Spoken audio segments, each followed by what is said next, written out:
Wayanad പയ്യമ്പള്ളിയിൽ മുട്ടൻകരയിൽ 1.5 acre സ്ഥലത്തെ പാവൽ കൃഷി വെട്ടിനശിപ്പിച്ചെന്ന് പരാതി. കഴിഞ്ഞ ദിവസം രാത്രിയാണ് പാവൽ ചെടികൾ സാമൂഹ്യവിരുദ്ധർ വെട്ടിനശിപ്പിച്ചത്. സംഭവത്തിൽ പോലീസ് കേസെടുത്ത് അന്വേഷണം തുടങ്ങിയിട്ടുണ്ട്.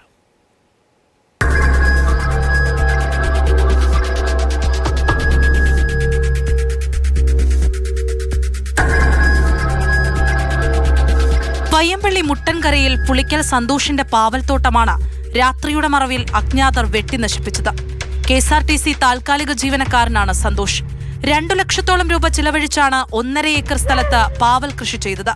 സഹകരണ ബാങ്കിൽ നിന്നും സ്വാശ്രയ സംഘങ്ങളിൽ നിന്നും വായ്പയെടുത്താണ് കൃഷിക്ക് പണം കണ്ടെത്തിയത്. ആദ്യ വിളവെടുപ്പിന് ശേഷം സന്തോഷ് ജോലിക്ക് പോയി തിരിച്ചെത്തിയപ്പോഴാണ് പാവൽ ചെടികൾ കൂട്ടമായി വെട്ടിനശിപ്പിച്ചത് ശ്രദ്ധയിൽപ്പെട്ടത്. ലക്ഷങ്ങളുടെ നഷ്ടമുണ്ടായതായി സന്തോഷ് പറയുന്നു. 500-600-700 ജോഡി കൂടുതലുണ്ട്. 1.5 ഏക്കർ സ്ഥലത്ത് മുകളിലുണ്ട്. ഇപ്പോൾ വിളവെടുത്ത് തുടങ്ങിയിട്ടുണ്ടായിരുന്നുള്ളൂ. ഇപ്പോൾ പറിക്കാനാവുന്നുള്ളൂ. 4 വരി ആവുന്നേ ഉള്ളൂ പറിക്കാൻ. ഇതാണ് ഇത് ആരാണെങ്കിലും മുഴുവൻ നശിപ്പിച്ചു. നാട്ടിലെ ആദ്യത്തെ സംഭവമാണിതെന്ന് ഡിവിഷൻ കൗൺസിലർ ഷിബു പറയുന്നു. വളരെ കടവും വിലയും ലോണൊക്കെ എടുത്ത് ഒരു പാവൽ കൃഷി തുടങ്ങിയതാണ്.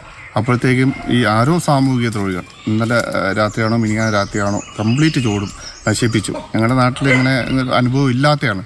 900 ചുവടോളം പാവൽ ചെടികൾ മൂർച്ചയേറിയ ആയുധം ഉപയോഗിച്ചാണ് വെട്ടിനശിപ്പിച്ചിരിക്കുന്നത്. പ്രദേശത്തെ CCTV ക്യാമറകൾ കേന്ദ്രീകരിച്ച് അന്വേഷണം പുരോഗമിക്കുകയാണ്.